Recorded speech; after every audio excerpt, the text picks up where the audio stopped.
All right, happy Saturday, everybody, and welcome to a special edition of No Holds Barred Wrestling Podcast, Backlash Preshow. I'm here with my tag team partner, Josh Kimmel. I'm Bobby Melendez. Josh, my brother, how are you? Man, it is a beautiful Saturday. I spent the afternoon at Busch Gardens today in the sun. Got home, passed out, and here I am. I woke up, set my alarm. Alexa hooked me up with the alarm clock. I love that. Technology is great. Now I'm not going to watch Backlash tonight. I'm someone get that out there. No Backlash will be watched by Josh tonight. That's a Sunday morning. I'll be cooking eggs and pancakes and sausage, and I'm going to have an AM show because I got to go back to Busch Gardens. I left my kids there. I got to go Oh, pick them up. God. Okay. Damn, dude. We could. Yeah. No, it's my daughter's 14th birthday yesterday, and she had a birthday party at Busch Gardens with all of her Okay. friends. I chilled for they're 14. They can. I ran the parks those same Busch Gardens parks. I ran those streets all night, all summer long as well by myself. So I trust my kids. And I'm gonna go pick them up at 8. So I don't want to start the show then just stop it and go pick them up. It just would not flow right. I want to I watch got you. all in continuity.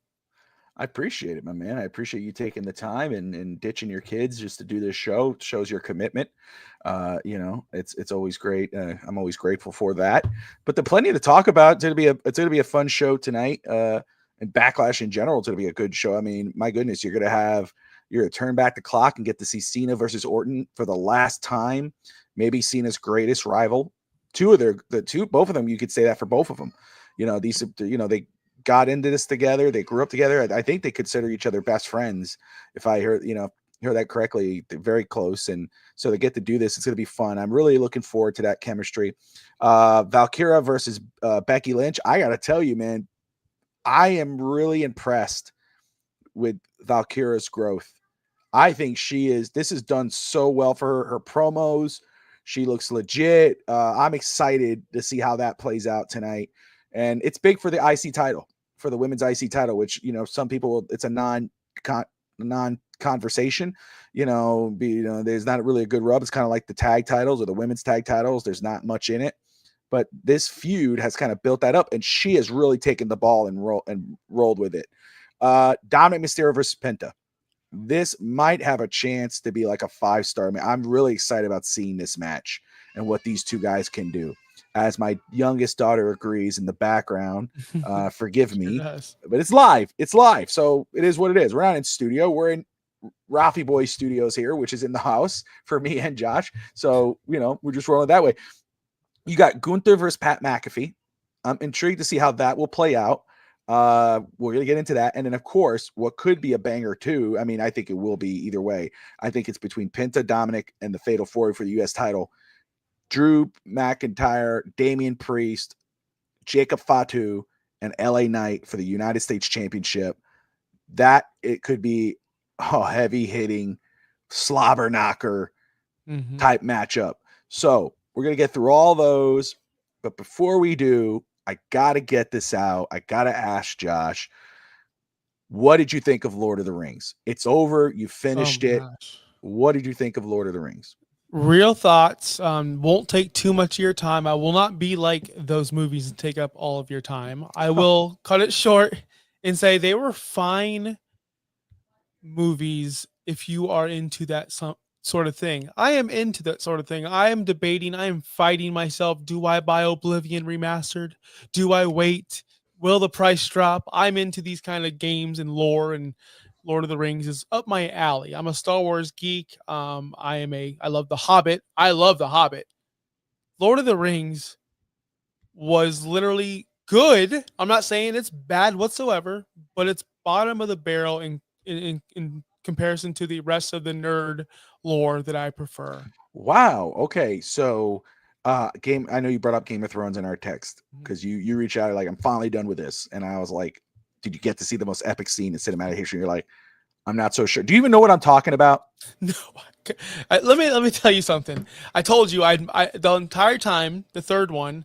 I just wish I was watching Game of Thrones again because it's way more interesting. I didn't give a crap about Argon. Didn't care. The only who I cared about. I care. I don't care about. I do care about story in movies, but I'm more of a I want characters. I when I think about movies, I go Man, that was a great character. Oh, I love that growth. Oh, the unraveling of that person was awesome.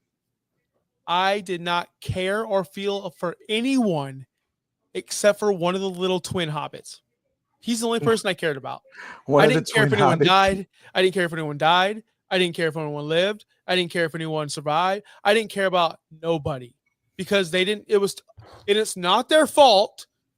It's too big of a story, too much going on, too much depth for me to actually get involved in any of these characters.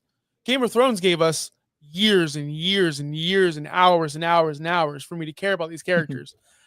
Lord of the Rings didn't have enough time, although it was freaking long as hell. I know.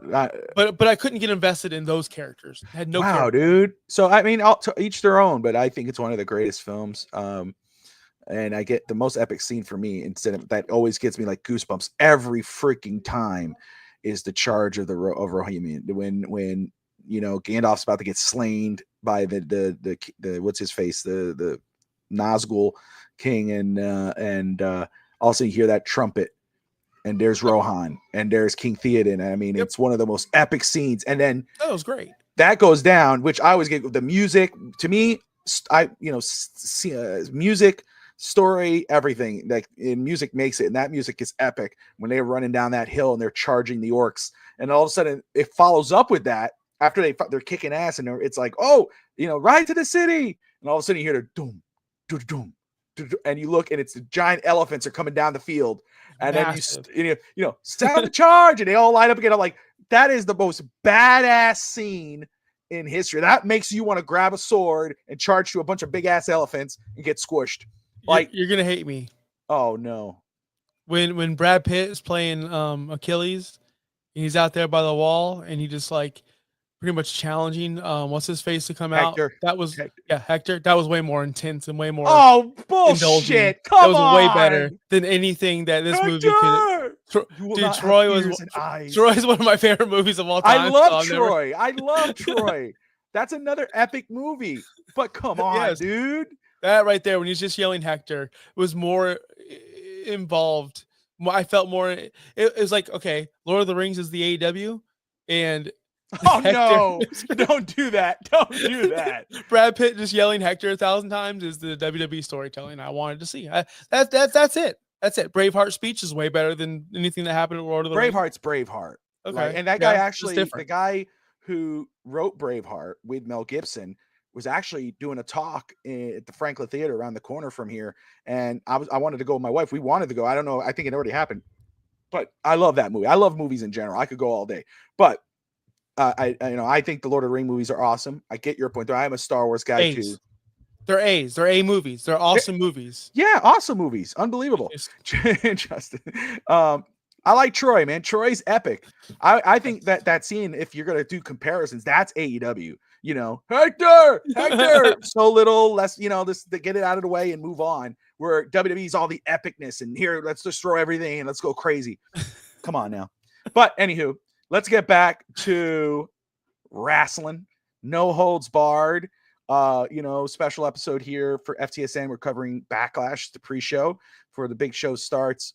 We got Randy Orton and Cena and all that whatnot next week. Next Saturday, obviously, we'll be back. We got another special episode because we're gonna watch sometime this week. We're gonna sit down. We're gonna watch WCW Halloween Havoc '98. That's Hogan and Warrior, DDP and Goldberg. I think Hall and Nash.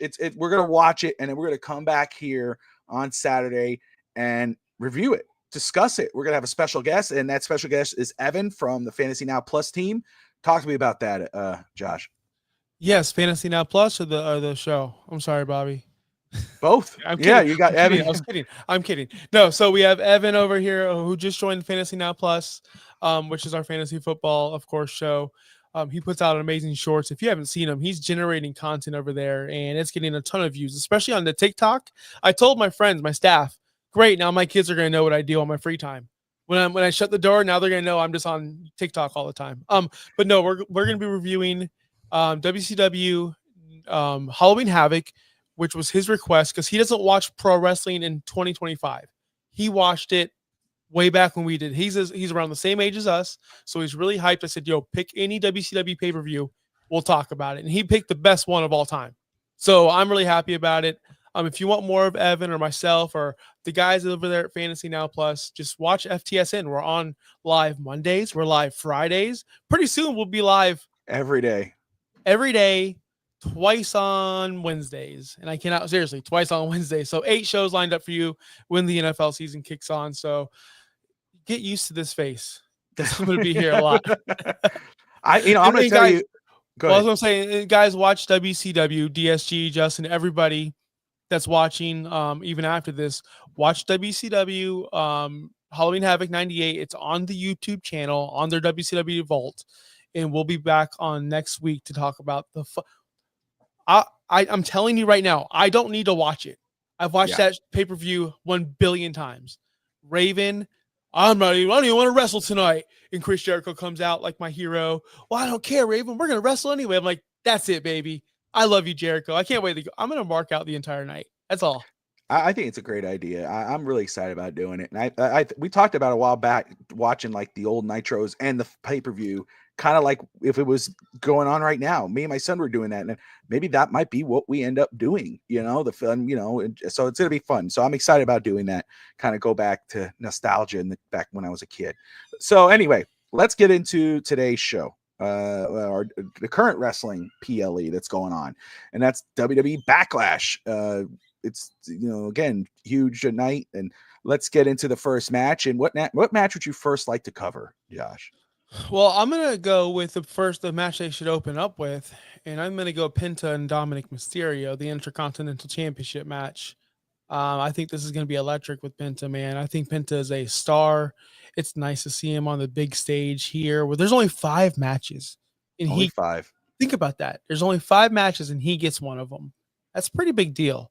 And for the championship, I do think Dominik retains, of course. But man, the story is there. The story is not Penta and Dominik. The story is Finn Balor and his feelings towards the Judgment Day at this current time, because he's becoming an afterthought to them, and I think he's getting sick of it. But it's tonight the night he turns. Why would he turn? He's the heel. He's going to be the heel. Are they going to turn on him? That's the question, Bobby. I'll throw that back at you. So, I think this has a chance to be the show stealer right away. And if it opens up, I expect it to be opening up with a bang. I think the 2 matches that have a chance to do that is going to be the Penta Dominik or the Fatal 4-Way for the United States Championship. Not taking anything away from any of the other matches. I just feel like these guys are going to put bangers. I'm with you. I do not see Penta winning. I see Dominik continue to win to build off of that feud with Finn Balor. I think I don't think Finn's going to turn tonight. I think this is going to carry on. I think Dominik is going to continue to ride high, getting all that esteem from the fans and from WWE. And I mean, you hear John Cena, Randy Orton, CM Punk, they're all, the women's, putting a lot of love on Dominik. This guy's the future. You haven't seen nothing yet. I think they're going to ride on that. They're going to build on that. And They're going to, you know what I mean? And then eventually down the line, maybe towards SummerSlam or whatever, then we'll see that turn. And then we'll have the match between Dom and Finn Balor. Penta, I think DSG had it right. I think we might see an interference from Americano. Maybe Finn Balor. Somebody's going to cost Penta the match, which will allow Dominik to retain and Dominik to ride high into the sunset for tonight.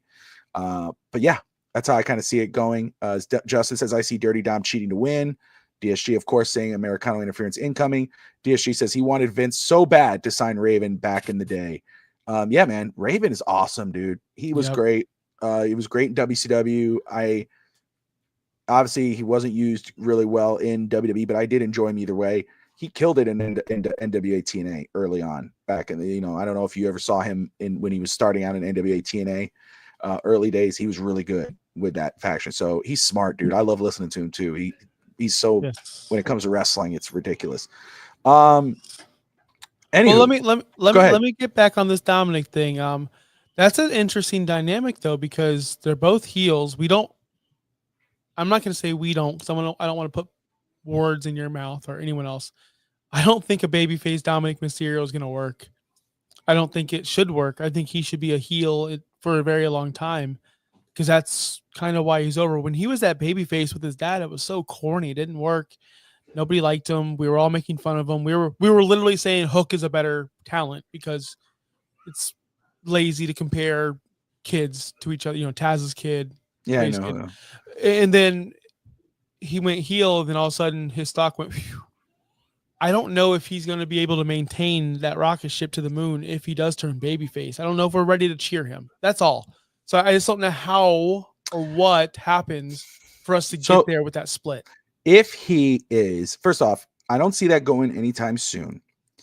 But I'm not saying like he's gonna be a babyface tonight. But eventually it will go down where he'll be in that faction of babyface because Finn Balor is going to be the heel. The fans, you saw the love and admiration that the fans had for him at WrestleMania, and what he did was what you saw at WrestleMania post match when he ran back in the ring and he took all the celebrations, everything. That's babyface Dom. He's still dirty Dom. He's still going to be, the Liv and and whatever, but it's going to be that kind of like that in between guy. I'm telling you, he's going to follow how that could happen. First off, he's been so good for so long in the role that he's in. He's not going to be the corny Dominik Mysterio anymore. No one's going to see him as that. He's his own guy. He's not his dad's son. He's not Eddie. He's not any of that. He's Dominik Mysterio. I think he could survive as a babyface. I don't see him doing a corny babyface. Not what we saw. We knew him as Rey Mysterio's son. And it was like, okay, nepotism, whatever, people feeling a certain type of way about him. Now he's his own beast. And I think the formula he needs to follow is the one he's doing, which is Eddie Guerrero. Follow that formula, where you're not good all the way good. You could turn bad on an instant. Triple H did it all the time. Triple H would be a baby face, but he wasn't really a baby face because he'd turn on you in a minute. That's what I think Dominik could do. And I think that's how he'll survive turning into a baby face, is he follows that formula that Eddie Guerrero did before him. But I believe in Dom. I think I'm excited for Dom's future, and I like what WWE's done with him. And hey, you know what? When you have the greats in wrestling, and they obviously, you could say maybe it's a bias thing because they watched him grow up. Damn well they wouldn't say a freaking thing if they didn't believe in this kid. And they do. Everybody loves him. They know the work he puts in and everything else.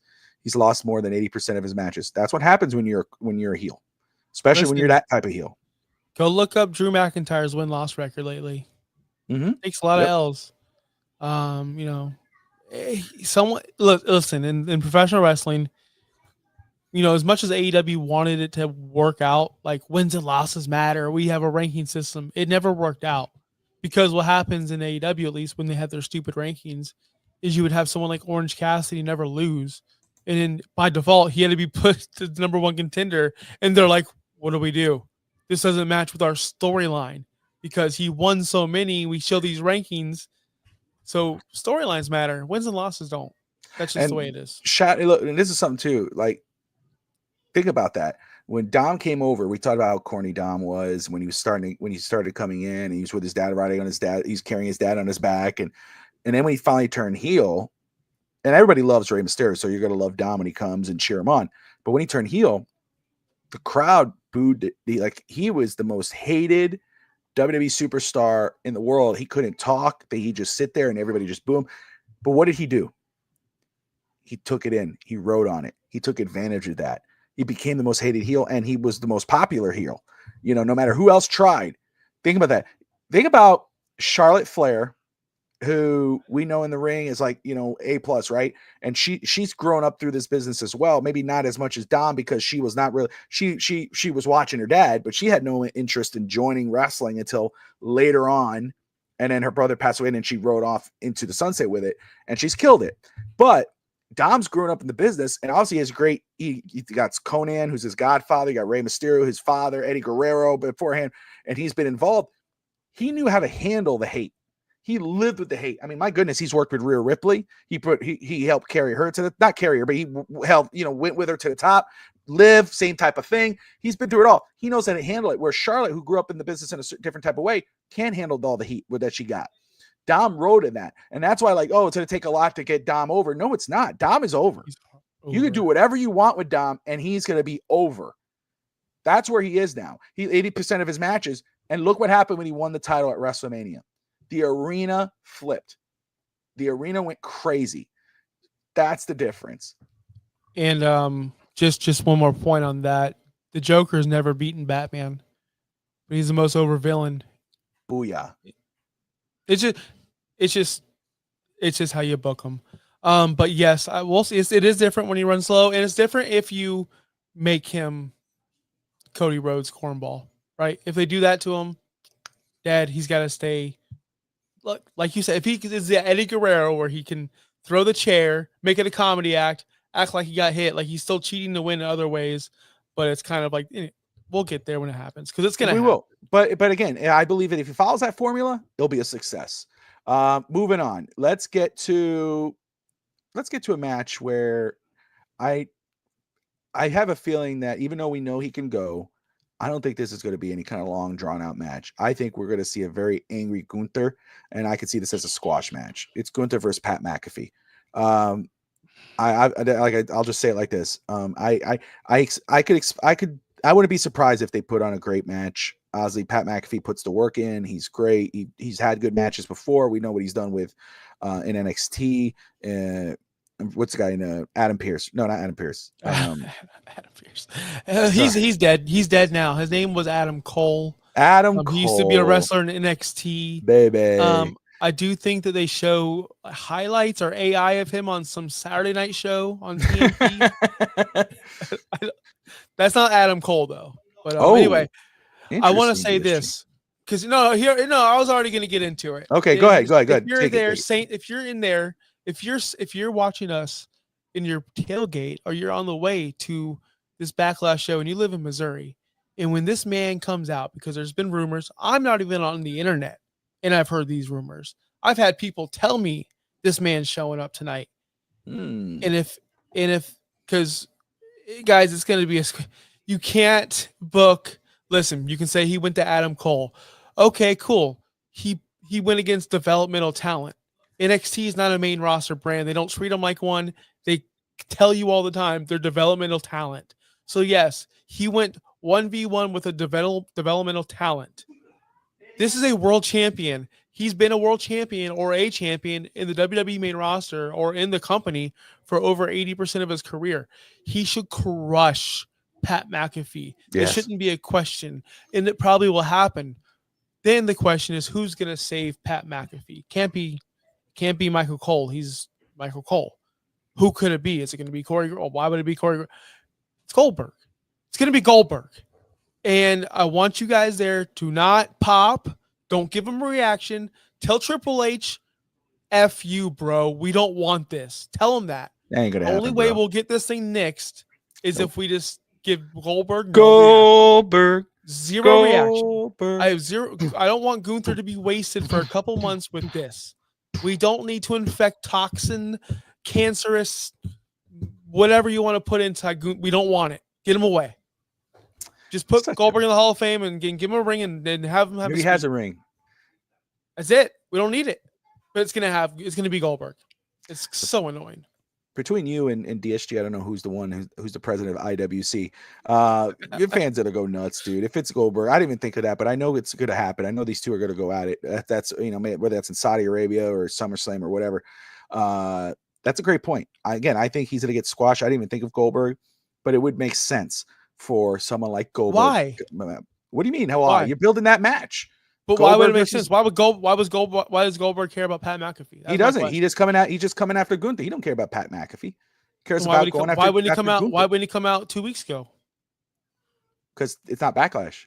You got to come out for a PLE. What do you expect him to be at Raw, a random Raw? What's the story? Hey, I'm an NFL player. You're a practice squad player, but hey, I was a practice squad player. No, I'm saying Pat McAfee was a all-pro punter in the NFL. He ain't coming. Oh God, dude. Oh, what's the story? Is that they eyeball each other and almost screw over the bros. Oh, you're such a hater. McAfee. You're such Pat McAfee. Like, what's the story? Oh, I called my friend from Atlanta. He played on the practice squad for the Falcons one time. What's the story? Come on now. What's the story? I want to know the story. What's the story? We already saw it. We know the history between Gunther and Goldberg. They had their face-to-face a while back. We know that's coming. This is not The Rock. He does a 1, 2, 3. He doesn't show up. He was an all-pro punter, wasn't he? Yeah, he was an all-pro punter. Damn right. He kicked at the Super Bowl.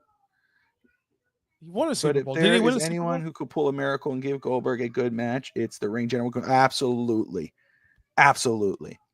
Goldberg, dude, he deserves a retirement match, and this is good for Gunther. It gives Gunther a good rub to go against Goldberg, and and Gunther wants that. You know what makes me sad?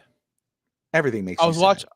Yeah, well, I was watching the Knicks game. I was like, that's what put me to sleep, by the way, basketball. If you ever need to get put to sleep, watch some basketball, because that's what I was doing. Before the game, though, they were showing like all these people, like, oh, Ben Stiller's here. Oh, this person's here. Oh, Sting's here. And I'm like, Sting.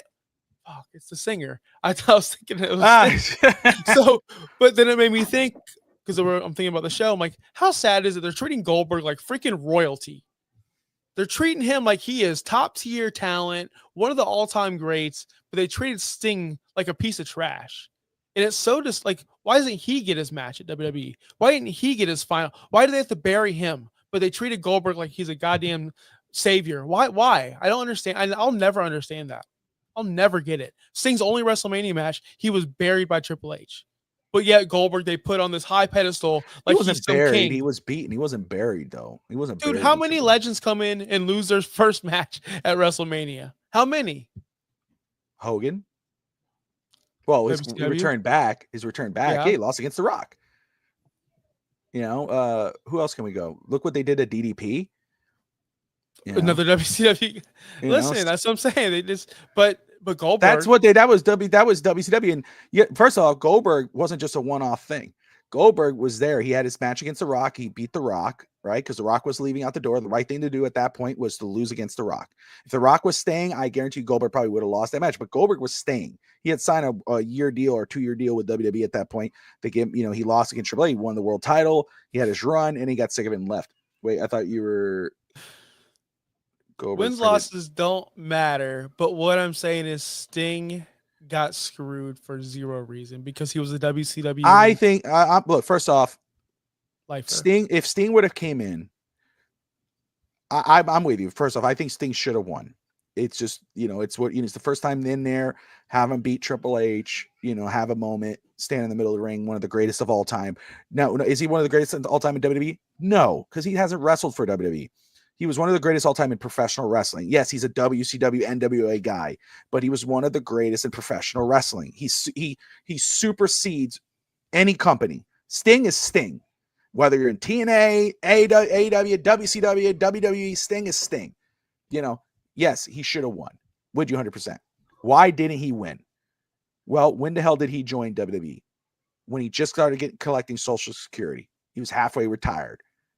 We're going to get a 60-year-old Sting who can't move anymore and going to let him beat Triple H, the top star at the time of your company, who was on his way out too. What was that match? First off, it didn't feel like I was not a big fan of that WrestleMania. That match sucked. In the daylight, did not feel like a main show. And took away from that match. If it was at night in an arena, boom, boom, boom, boom, boom, boom, the right music, first of all, for Sting, not that crap they had, that would have been a different feel for it. But again, and the DX music, the NWO music, like, of course you're going to pop, right? You see these guys, but it's during the day. You hardly hear the music. It was a total big flop, and obviously you couldn't have a big moment with Sting because he had to basically retire because of his neck, because of the match with Seth Rollins. We don't know how that was going to play out, but Goldberg, he signed earlier. He signed after the WCW deal went out, got there young. They still had a fresh Goldberg. He had way better matches than he had at the tail end of his career. That you guys were complaining with, 2-minute matches with Bray Wyatt and Kevin Owens and whatever. But if you think about that first run with WWE, he was having way longer matches and more, and people were loving him. So it makes sense. I think you got to look at the whole picture. You're just looking at haterade. I'm just being, because we're going to see Goldberg tonight. So you think you it triggers me. It triggers me. Okay. It's okay. I get you. But you think, let me ask you this. Why do you think it was Triple H? We're not going to get too deep into this. We are though, because you're doing it. But why do you think it was? Why? No, because I was going to play off. Are you reading a comment? I didn't see the comment. Yeah. So. Yeah, I have it on my phone here, but it's going too fast for me, and I feel bad. All we needed, Sting could have taken an L at WrestleMania, but if we got that face off with him and Taker, and that was the match, instead of Triple H, who Triple H buried all. Gorgeous. Triple H buried all WCW talent, which is very, very well documented. Booker T, Chris Jericho, the list goes on. He buried them all. don't say it was a Vince call. It was a Triple H call as well. Well, for sure. I just want to say, but have Taker like beat him. You're making me hungry. So take Stop it. Sorry. Stop saying that. My wife's going out with her mother, so she did a little spin for me over here, and all dressed up. And it's like I'm getting a little hungry. I might need a snack on some something. But no, dude, I get you. Look, everybody wanted to see Sting versus Taker. McMahon took that away. Taker has talked about that, but then my thing too is obviously we always wanted to see like the Dead Man versus Sting, right? Those two mythical type of going at it, and just the face of WCW versus the face of WWE, WWF. We never got that. But my thing, the way I kind of look at it now, Josh, how that match would have been, unless we would have got like Undertaker during the great matches of all time, Shawn Michaels matches, and then younger like a TNA Sting, then it would have been an unbelievable match. But if you would have got Roman Reigns Taker versus Seth Rollins Sting, it would have been Goldberg versus Undertaker at Saudi Arabia. We would have been like, that was one of the worst matches we've ever seen in our life, because they were way past that point. Sting came to WCW way too late. Way too late. And that's it, just what it was. So you got Triple H, who, again, we could say whatever we want about Triple H. Triple H and the tail end of his career still could have a great match with someone like Sting. And they did. They had a good match. It was okay. It wasn't what we expected, because these are two of the greatest going at it. And it was like, damn, dude, during the day. Then you have DX coming out here. That's really cool. Here comes Shawn Michaels, who can barely walk. Here's Hulk Hogan gingerly walking down the ramp with a bum knee, and Kevin Nash. It wasn't the same. I think if you would have had this in a year before, in an arena or a nighttime stadium, the music is blasting. You hear that new world order. You hear the music. You hear the DX. Break it down. Then we'd go, oh shit, this is amazing. But because it wasn't that scenario, it just didn't. It felt like, damn, dude, they did them wrong. They did Sting wrong, but Sting came too late. He was too afraid of the WWE shadow, and in regards of what they were going to do with him. I mean, he still remembers what they did to Booker T. Booker T, a 5-time WCW. He's always talked about that when he was thinking about it, and he saw Booker T on WWE TV, and this is the WCW champion 5 times, one of the best in WCW, and he's there, and he comes out to the Rock, and Rock goes, "Who are you?" And that turned Sting off. Sting was like, "Oh, I'm done. I'm not going there." And of course, you look at what they did at DDP. Obviously, Goldberg did great. Nash for a little while. Scott Steiner had a good run. Hogan, whatever. But, he sees that. He sees what they did at DDP, who was a WCW guy. He sees what they did at Booker T, who was a WCW guy. He's like, imagine what they're going to do to me, except not realizing, dude, you're Sting. Like, no disrespect to the greatness of Booker T, who's great, who obviously had a major run in WCW, in WWE. I mean, he had a Hall of Fame career. If Booker T would have had a career just in WWE, it would have been a Hall of Fame career. He was that great. And same thing with WCW. DDP obviously never got over Steve in WWE. They just effed him up, which always pisses me off because DDP was DDP. But I get it. But Sting didn't realize you're Sting. You're fucking Sting.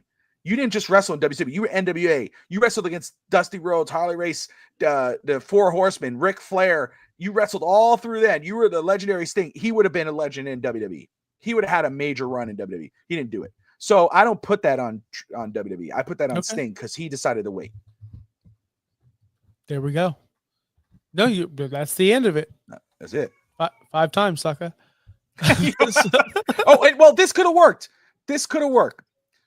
A Sting Taker cinematic match would have been awesome if they could have done that, but they didn't. And so, and again, yeah, Triple H could have easily said, "No, man, I'm losing to Sting." But come on, my thing is, if Triple H would have won, like Triple H won, it would have made more sense. Like, okay, if you win, where does the story go from here? Does Sting come back and get his win back? And maybe that would have been the case, because remember, he came in and interfered with Seth Rollins and win against Seth Rollins. Maybe that would have been the wrap up with Sting versus Triple H again in another setting, but it never happened. So, yes, bad call in the end. If you hindsight's 2020, whatever it's called, it is what it is. So speaking we veered off, but that's fun. Speaking of bad calls, bringing Becky Lynch back, wrestling Lyra Valkyria in the WWE Women's Intercontinental Championship match. This is going to be, sure, a fun match. I think Lyra is such a phenomenal in-ring talent. I think she can go in the ring. I think she could put on a great match with Becky Lynch. Becky could tell a great story. I'm just already over Becky. I'm over it. I'm over it. I already texted you. I said I'm done. Garbage, garbage, garbage. She said garbage 5,000 times. Just fast forward us to Becky and Bailey, because that's gonna happen. That's the next match. It's probably gonna be garbage. But me and Clutch had a very interesting conversation on Thursday night about why I might be tired. Lyra's very good in the ring. Promo work has gotten to shine. Yes, yeah, it did. Lyra did cut a decent promo on Raw. But we had a great conversation about why I, as a person, might be getting tired of the Becky Lynches and the Baileys and the Charlottes. There's a reason why. It's because of the Stephanie Vakers, the Julias, the Jordan Graces, the Naomis, the Jay Cargills, the Rhea Ripleys, the Io Skys. I can go on and on and on and on and on. And I do finally feel like Becky, Bailey included, and I love Bailey, but she has to be included in this. They've run their it's over. Like they've had their run. And it's time for the new blood to come in. And I think that's what I'm waiting for. Roxanne Perez. I ain't taking that, as I'm not even on the internet. But it's so true, man. Becky was just sitting there cutting her promo, and I'm like, we've done this for 8 fucking years. No, I'm so sorry. I didn't mean for that to slip. But I'm over it, man. Like, I'm over this gimmick of hers. I'm done with it. Can we get the new girls up? That's it. That's what I want. Roxanne Perez versus Io Sky. Put that on Backlash. Why is this match on Backlash? So right there, that's what it is. So you hit the nail on the head in regards of the type of fan you are, and there are some like that, and that's fine, right? That's not a bad thing, but wrestlers have a time limit with you. You know, after a while, you love them, and after a certain amount of time, it's like, okay, we're done. Move on. I want to see something else. Doesn't matter how unknown, lame, boring. All they could do is flippity flop, the gymnastics and all that. And it doesn't matter. Bring them on. I want to see them. I don't want to see the one who is great and, paved the way and, all that whatnot. She did. The four of them did. The four of them did. Well, the before Baileys, that, the AJ Lees and the Pages 100%, as well. absolutely. Now AJ left with her husband, and fans still beg for her, and that's the same fans that beg for her now are going to crap on her if she ever did come back. Okay, we're done with you now. Move on. We want to see the younger ones. And then when the younger ones come, and then the crowd is quiet, and then they get kicked out again. Oh, WWE treat them so bad. Why'd they cut them? Oh, boo-hoo. They're not there anymore. It's the same story over and over and over again. I want to see this person. But then that person gets on TV and nobody cares. Oh, we got to see them. And, that's the problem. People still care about the Becky Lynches and the Baileys. And now Bailey was right. Bailey's like, she's not in that same conversation as Charlotte and Becky and Mercedes Moné and all them. She's not. She should be, right? I mean, legitimately she should be, but she's not. I think I'm with DSG. I think that's where Becky needs to be. And I think Becky's doing exactly what she's supposed to be doing. She's supposed to be that angry heel and, screw these people. First off, you were saying like I looked at your text. I remember you sent me that about Becky skippable, but I'll tell you what, she stays in character outside the ring. I love her shoot interviews that she's been doing lately. She talked about Bailey and how Bailey is confused and probably pays $100 a month just to talk to her best friend, Mercedes Moné. I don't know if you saw that clip at all. I'll have to send it to you if you haven't. It's hilarious though. Oh, dude, the guy, the radio, the host, the podcast host started dying laughing, and Becky had to put her hand over her mouth because she started laughing. But it was like, God dang, dude, like that's how clever Becky Lynch is. And people need to remember that. Like you got to understand what's, there's a different thing when you're in the arena. And she talked about too, how she was like, because they asked her, I think, about being called Becky Hogan.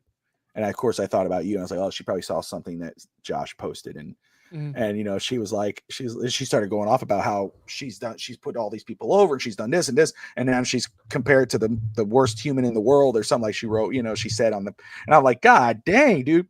She's, yeah, seeing people underrate Becky on the mic. Absolutely. Yeah, I agree. The Becky Hogan stuff is not, Josh doesn't really do that, but I was just throwing it at him.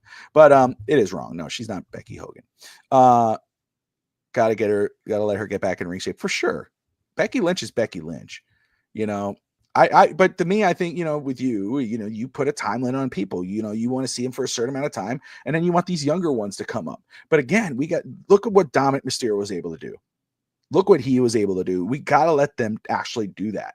You know, people, you know, nobody gave me a chance. Nobody did this. Well, you did. That's why you went through NXT. And then when you got on the main roster, nobody cared. You know, that's the thing. That this is amazing. Look, you put Valkyria against Julianne or Roxanne or whoever you want to put in there, it ain't gonna mean as much. You might care the next morning when you wake up and you're making eggs, you're like, oh dude, that was a cool match. But the fans are like, but guess what? When you hear the and they see Becky Lynch, and you know, you're eating your eggs, watching it next morning while fans in the rear are screaming, singing that song, watching Becky Lynch come out. Guess what? Valkyria, she's going against one of the greatest of all time in that division. And this story has made her in the ring. She's great, but that was all she was. We were making fun of her feathers. But guess what? I've seen a different side of Valkyria since she's been working with Becky Lynch. On that microphone, I'm starting to care a lot more when she talks, and she's really good at what she's doing. You know, and Becky Lynch is all mad and, oh, screw you. And here comes Valkyria coming around, beating her ass again, and comes back on the mic. I'm like, whoa, who's this? I want to know more about her. That's what Becky Lynch does, or someone like Becky Lynch does for those younger ones. Valkyria is where you want Roxanne to be. But Valkyria is taking the ball and running with it. Roxanne could do it. I'm not shitting on Roxanne.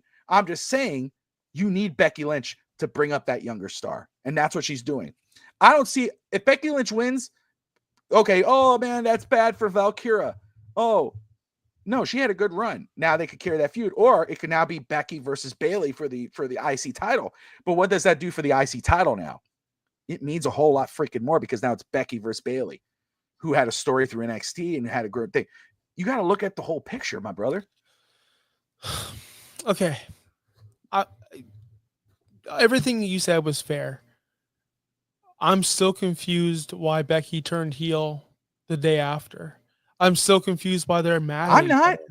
I don't understand it. Why? I thought she should have came back heel. I thought she was going to be heel when she got in. You got to think about how she Bayley. Yes, just wanted to say that. Yes, I am. I love Bayley, but yes, I am. But you're right, Bobby. But why is she a heel? Why did she turn on her? There wasn't enough time for me to care. This was Vince McMahon booking 101. It was, dude. It was.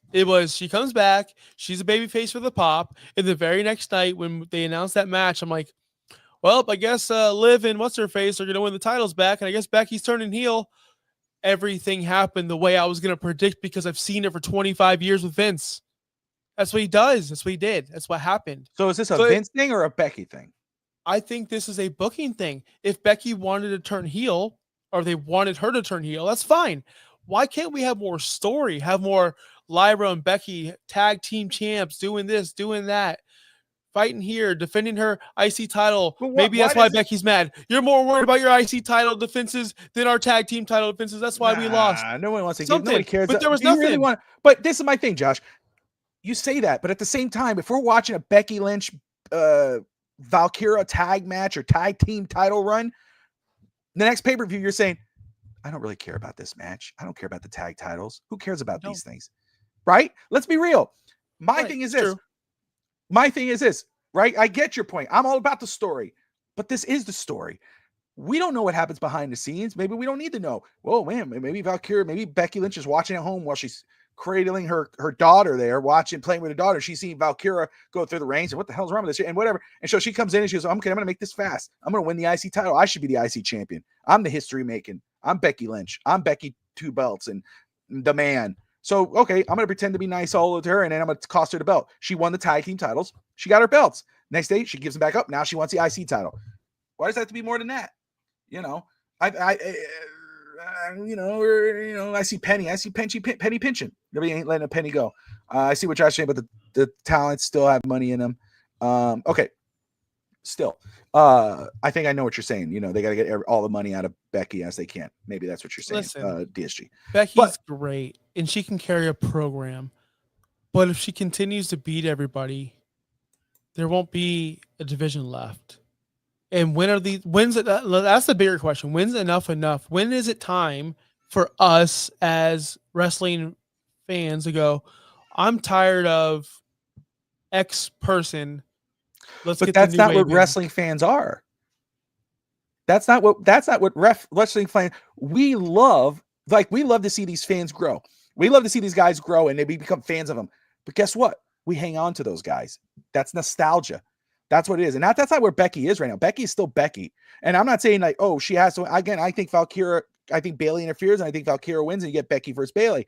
But I think if Becky wins and Bayley shows up and beats the hell out of Becky, and now we got a Becky versus Bayley feud, that's great for the women's IC title. It means something more because then when Bayley wins it, Bayley now is on a pedestal again. Bayley feels big. She has the IC title. Becky is Becky. Becky puts over a lot of people. She doesn't always win. That's not true. She doesn't always win. She puts a lot of people over. She's done a lot for the women's division. And I could see her doing a lot for her friend and Bayley. If she wins the IC title tonight and then drops it to Bayley in an awesome feud, two of the best in the business going at it for the IC title, and Bayley now wins and now is holding this belt, and it's her holding this belt, and she's having a good feud. That's great for Bayley because Bayley's feeling pretty underused right now based off her thing. But that's on her. She has to take the ball and run with it.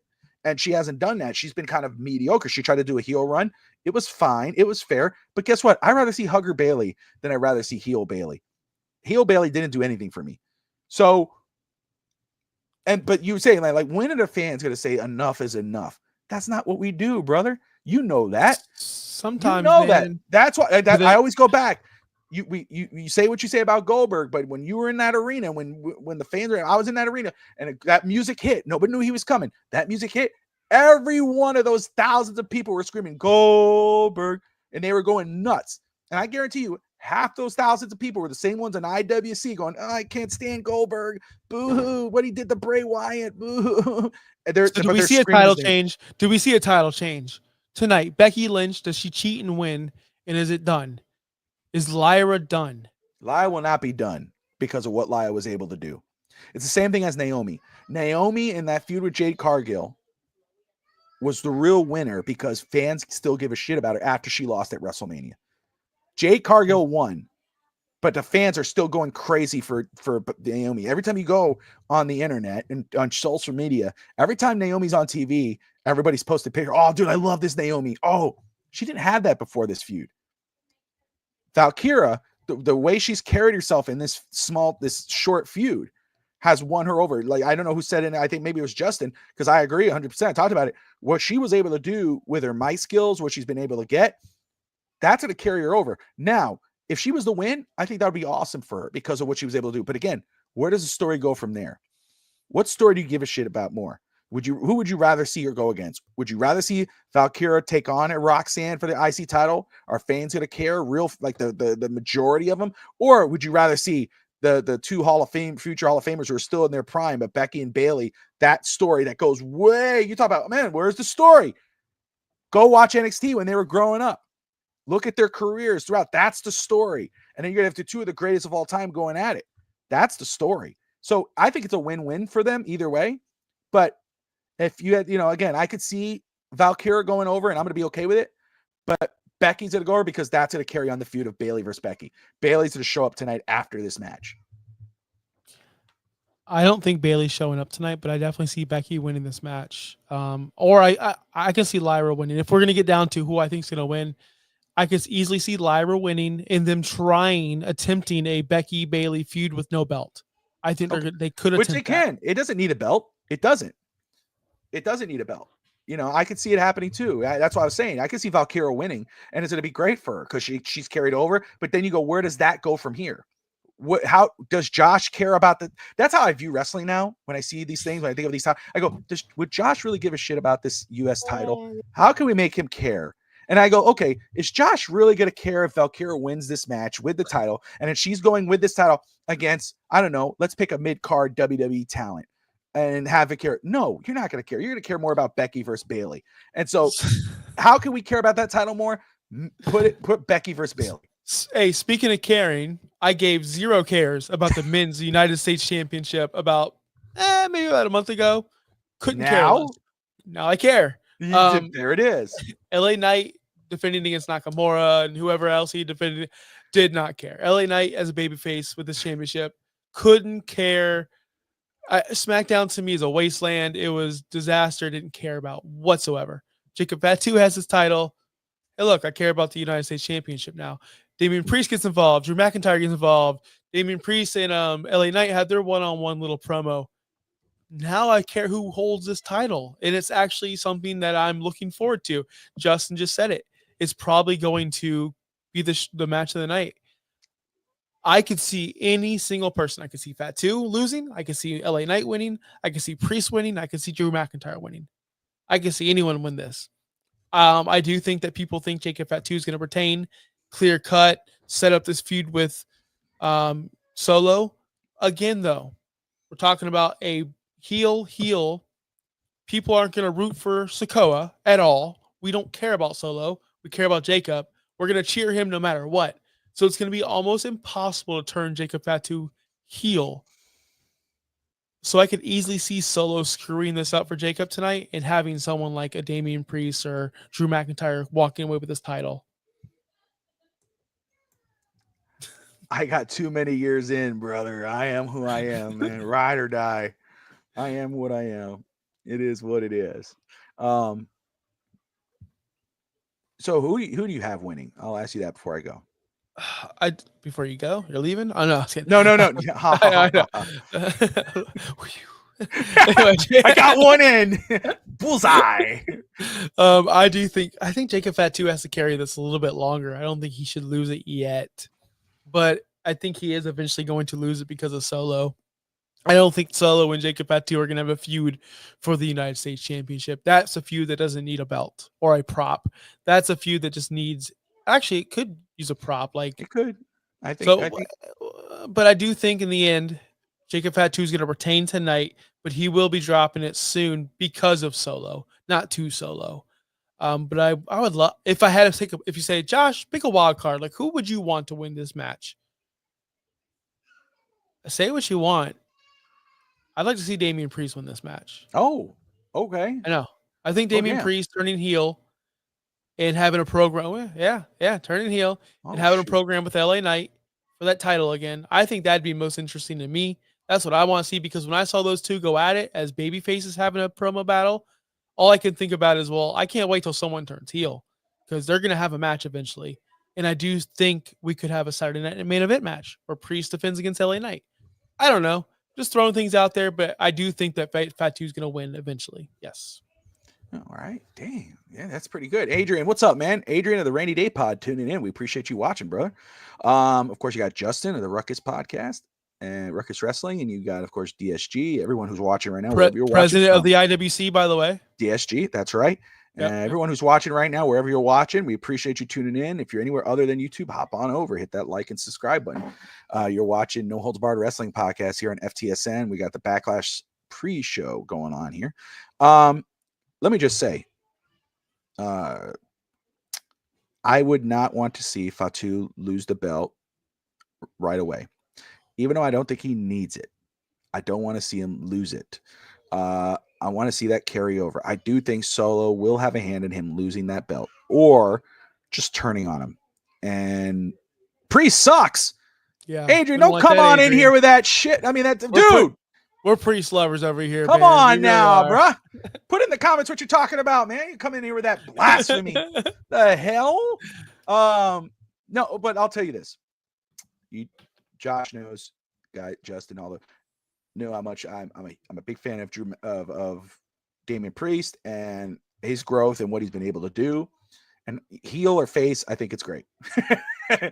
But if anyone else was to win this match tonight, and any one of them could, and I'm going to be fine with it. That's what's great about this. Any one of these guys could win this match tonight, and I'm absolutely okay with it. All these guys are awesome. They're great. LA Knight, Damian Priest, Jacob Fatu. TSG. But Drew McIntyre.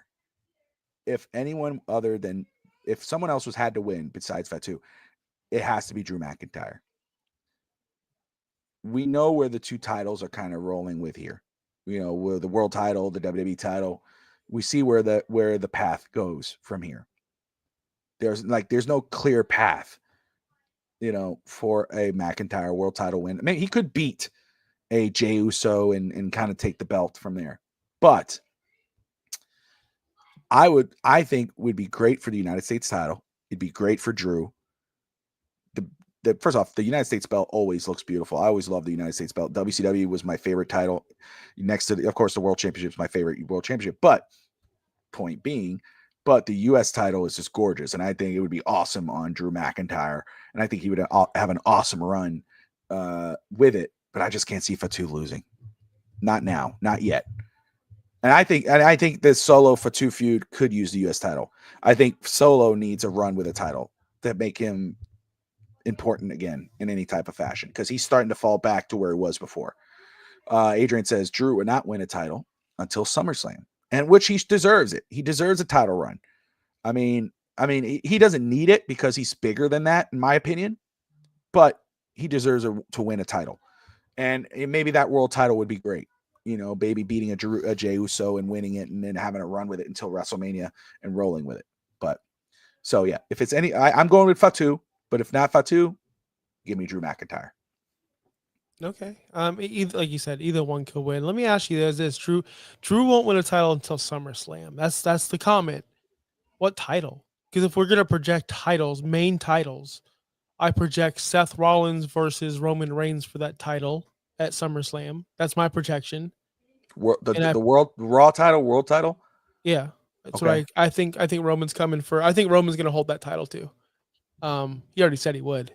I think he's going to come after Seth. Why wouldn't he? Seth's taking that title off of Jey Uso. There ain't no other way around it. That's happening. And Roman's going to be. See, but that's the point right there. What belt then? Exactly. So then you got the Cena belt, the last world champion, SummerSlam. It's going to be a big match. That's your CM Punk match. So where does that leave Drew? That's why, again, if I want to see if he has to have a title on, but again, if it's anybody other than Fatu, it has to be Drew. And I don't think that's but he needs a bigger belt. That is a big belt. And that would make that belt feel you can't, right? You just said you give a shit about this belt now because of this Fatal 4-Way. You care about this match. I think Drew and the United States Championship, Drew McIntyre versus whoever the hell you want to put against them, you're going to care because that's what Drew does.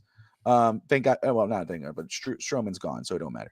But again, Money in the Bank. That's gonna be Braun Breaker. That's my prediction. Braun Breaker will win the Money in the Bank, and I'm with you. I think Seth will get the world title, and I didn't think of the Roman Reigns, but I think that's great. I think Roman Reigns versus Seth Rollins at SummerSlam for the world title would be awesome. I'm with you. Cool. Here's another one of those bad bookings. Oh, IWC. Here it is. In the last match of the night, your childhood will be dead.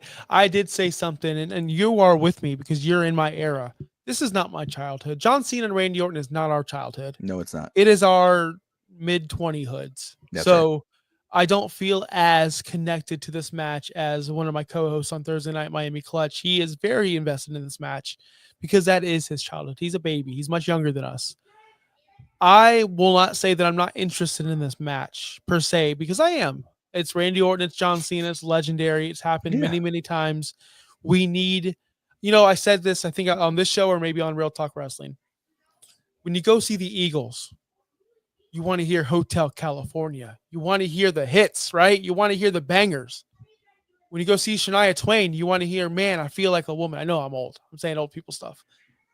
I don't want to see the new stuff from John. Give me this stuff. So yes, even though John's going to dominate and win, it's going to end in some screw job finish, which predicting will be another person coming out to help him, not Travis Scott. I do think it's going to be someone that's already on the show and he hasn't been used in a long time. It's going to be R-Truth. It's R-Truth. I think R-Truth is going to help him. I do. John Cena Wow. would not lie. John Cena wouldn't lie. I think it's gonna be a whole situation where he's naive and stupid, and he just thinks he's helping out his hero. Right? Like, come on. You can't I use would love Travis that. Scott. I would Yeah. love that. I feel better about R-Truth than I do about Travis Scott. Yes. R-Truth every day, any day. Yes. But I do think that it's gonna be a decent match. It is what it is. This isn't for you, Will Ospreay marks, flips and RKOs and this and that. It's gonna be very story driven. And that's why we watch pro wrestling, for the story driven matches. And this is gonna be what it is. And John's gonna win, and we're gonna have another opponent soon. My question is, what's next for Randy? Because he has nothing. Do we see, because Cody's already been announced for SmackDown after Backlash. It's already been advertised. I didn't see that. Okay.